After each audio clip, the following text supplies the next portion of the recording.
तो नमस्कारम, नमस्ते, सत श्री अकाल, आदाब, हेलो मेरे प्रिय छात्रों, मित्रों, साथियों एवं समस्त सम्मानित देशवासियों। स्वागत है आप सभी का आप ही के यूट्यूब चैनल एज फिजिक्स में। Welcome to Edge Physics. उम्मीद है आप स्वस्थ होंगे, अच्छा महसूस कर रहे होंगे और इस सर्दी में अपना और अपनों का बेहद ख्याल रख रहे होंगे। तो चलिए बिना विलंब करते हैं प्रारंभ। दोस्तों हम लोग बात कर रहे थे line spectrum of hydrogen atom की, और इसमें हमने जो है लाइन स्पेक्ट्रम के लिए जो है वेव नंबर के फार्मूले की बात की थी, और वेव नंबर के फार्मूले के आधार पे 5 जो लाइन सीरीज होती हैं उनकी भी बात हमने की थी। ठीक है, जिसमें पहली होती है लाइमन सीरीज, दूसरी है बामर सीरीज, तीसरी है पास्चन सीरीज और चौथी है ब्रैकेट सीरीज तथा पांचवी है फुन सीरीज। और इसके अलावा हमने जो है इन सीरीज का एक डायग्राम भी देखा था जिसमें लाइमर बामर पास्चन ब्रैकेट सीरीज और फुन सीरीज आती हैं। इनको आप देख सकते हैं से कहाँ तक ये सीरीज ट्रांजिट करती हैं। इसके अलावा हमने हाइड्रोजन एब्जॉर्प्शन स्पेक्ट्रम की भी बात कर ली थी, जिसमें जो है लाइमन सीरीज आती है। साथ ही हाइड्रोजन अगर सन पे है, सन के हाइड्रोजन में, उसमें बामर सीरीज भी देखने को मिलती है। ये बात हम लोग कर चुके हैं, अगर आपने नहीं देखा लेक्चर देख सकते हैं। साथ ही साथ यहाँ पे वेरिफिकेशन किया था बोहर्स की सेकंड पोस्टुलेट्स का, किसके आधार पे? डी ब्रॉगली की थ्योरी के आधार पे, उनकी हाइपोथेसिस के आधार पे, और लिमिटेशंस ऑफ बोहर मॉडल ये भी हमने कवर कर ली थी। ठीक है, इसके अलावा कुछ एक क्वेश्चन हम लोग कर रहे थे, जिसमें से ये क्वेश्चन किया था एंगुलर मोमेंटम कैलकुलेट करने का डिफरेंट ऑर्बिट्स में, रेडियस ऑफ एटम और न्यूक्लियस की बात की थी, अल्फा पार्टिकल के नियरेस्ट डिस्टेंस की बात की थी। ये चार न्यूमेरिकल हमने जो है, ये 5 न्यूमेरिकल्स हमने 1 2 3 4 5 ये देख लिए थे। ठीक है, तो नेक्स्ट न्यूमेरिकल के लिए चलिए शुरू करते हैं। तो जो हमारा नेक्स्ट और इम्पोर्टेंट न्यूमेरिकल है, क्वेश्चन नंबर 6, ये पूछा गया है यूपी बोर्ड के एग्जामिनेशन में। इसमें कह रहा है कि prove that the time period of revolution T such that T proportional to n cube. ये कैसे निकालेंगे कि मतलब जो time period of revolution of electron in hydrogen atom होता है वो उसकी प्रिंसिपल क्वांटम नंबर के क्यूब की पावर के प्रोपोर्शनल में होता है। आसान है करना, तो चलिए इसको देखते हैं कैसे करते हैं। सबसे पहले आपको याद दिलाता चलूं कि जो हमारा रेडियस का फॉर्मूला था किसी भी ऑर्बिट में किसी भी एटम के लिए, वो r n equal to epsilon not n square h square upon pi m Z square. इसको आप बार बार प्रैक्टिस करिए, ठीक है। और फिर इसी तरह से वेलोसिटी का फार्मूला था Z square upon two epsilon not n H. Clear. और हाइड्रोजन एटम के लिए यहाँ पे फॉर जेड इक्वल टू 1 यानी हाइड्रोजन एटम के लिए r n equal to epsilon not n square h square pi M e square. ठीक है, ये हाइड्रोजन एटम की ही बात हम लोग कर रहे हैं। और यहाँ पे ये हो जाएगा, यहाँ पे मैं लिख देता हूँ एच एटम। ठीक है, तो एच एटम, जिससे पता रहे किसकी बात कर रहे हैं, तो आर एन की वैल्यू हो जाएगी epsilon not n square h square upon pi M e square, और वी एन की value e square upon two epsilon not n h. ये सिंपल हो जाएगा। R n upon v n कर दीजिए तो ये मिल जाएगा epsilon not n square h square upon pi M e square into e square upon two epsilon not n h, और ये हो जाएगा two epsilon not square N Q H Q upon pi M E की power 4। इस तरह से हो जाता है। तो r n upon v n हमने अलग से कैलकुलेट कर लिया। अब यहाँ पे देखते हैं टाइम पीरियड का फार्मूला। तो टाइम पीरियड का फार्मूला क्या होता है? T equal to distance upon time, आप सिंपली जानते हैं। ठीक है, time equal to distance upon speed होता है, sorry, speed equal to distance upon time होता है, और time equal to distance upon speed निकाल सकते हैं। तो टाइम जो होता है हमारा टी हो गया, और डिस्टेंस क्या होता है? एक चक्कर लगाने में, एक राउंड पूरा करने में क्या होता है किसी सर्कल पे, उसकी जो डिस्टेंस हो जाती है 2 पाई आर, यानी सर्कमफ्रेंस ऑफ दी सर्किल।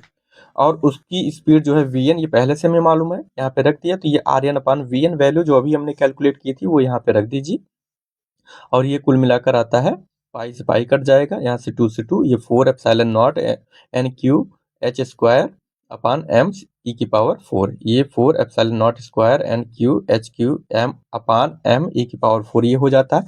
सारे कांस्टेंट है, 4 कांस्टेंट है, एप्सिलॉन नॉट कांस्टेंट है, एच कांस्टेंट है, एम कांस्टेंट है, और ई कांस्टेंट है, तो ये जो टाइम पीरियड होगा वो प्रोपोर्शनल टू n क्यूब के हो जाएगा। क्लियर? अगर इसी क्वेश्चन में ये पूछ ले कि फ्रीक्वेंसी क्या होगी, तो हम जानते हैं कि फ्रीक्वेंसी 1 टाइम पीरियड होती है। फ्रीक्वेंसी 1 टाइम पीरियड होती है, तो फ्रीक्वेंसी हो जाएगी 1/n क्यूब। क्लियर है? ये चीज आप देख सकते हैं। चलिए, तो नेक्स्ट क्वेश्चन है calculate the energy of helium plus, यानी कि ये हाइड्रोजन लाइक एटम है, हीलियम प्लस एटम की बात कर रहे हैं।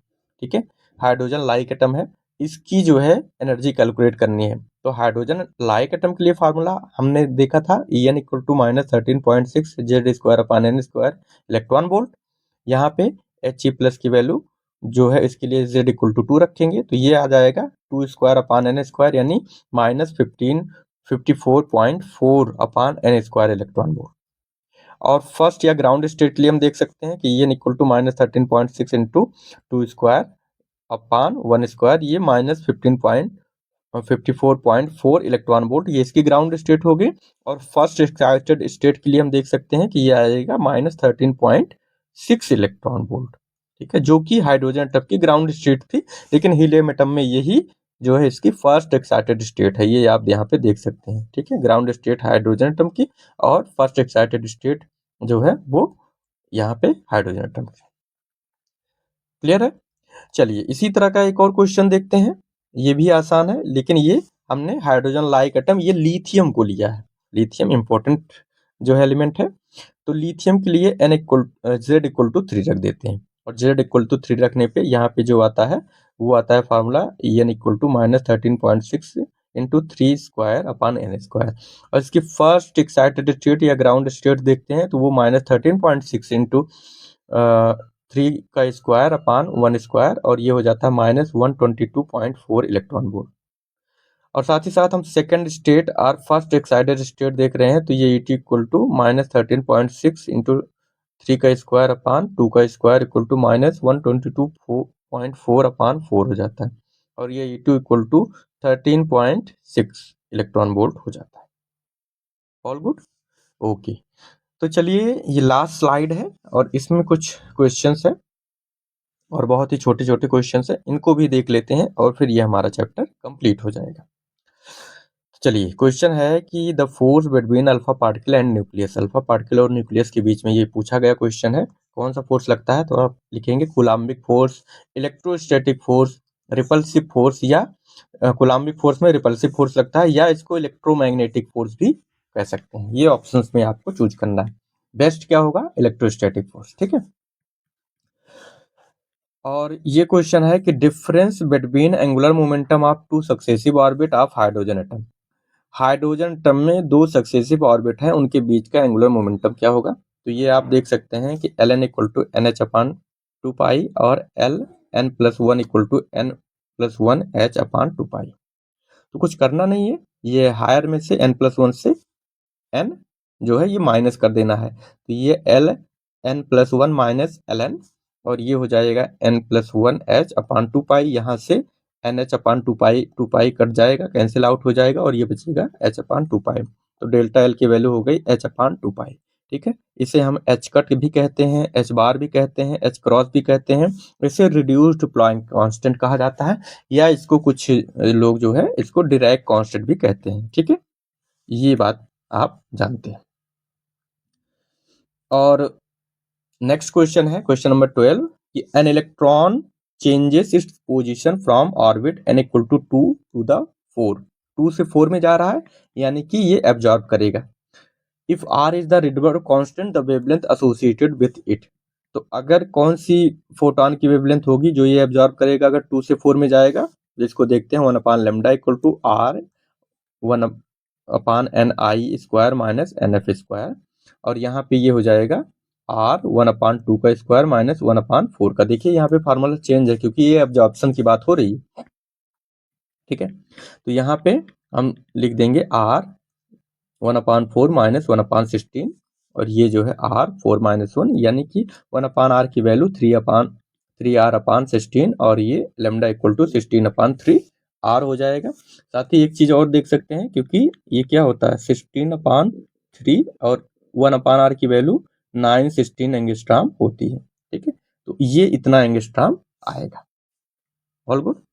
चलिए, तो एक और क्वेश्चन है और ये 2 लास्ट क्वेश्चन है, आई थिंक, यस लास्ट है। इसमें से है, सिंपल है question 13, the path of scattered particle alpha particle, the path of scattered alpha particle, जो स्कैटर्ड होते हैं वो अपने इनिशियल पार्ट से किस शेप में जाते हैं, ये हाइपरबोलिक शेप एक तरह से बनाते हैं। ठीक है, और क्वेश्चन नंबर 14 है। क्वेश्चन नंबर 14 में आप देख सकते हैं कि एक 2e एनर्जी स्टेट है और एक e एनर्जी स्टेट है, जिसे हम 1 और 3 कर रहे हैं। इनके बीच जो है, जो एनर्जी डिफरेंस है वो 2e माइनस ई यानी कि e के बराबर है, और इसमें जो वेवलेंथ निकल रही है उसे हम लेमडा कह दे रहे हैं, तो E equal to s c upon lambda. ये क्वेश्चन नंबर 1 तैयार कर लिया।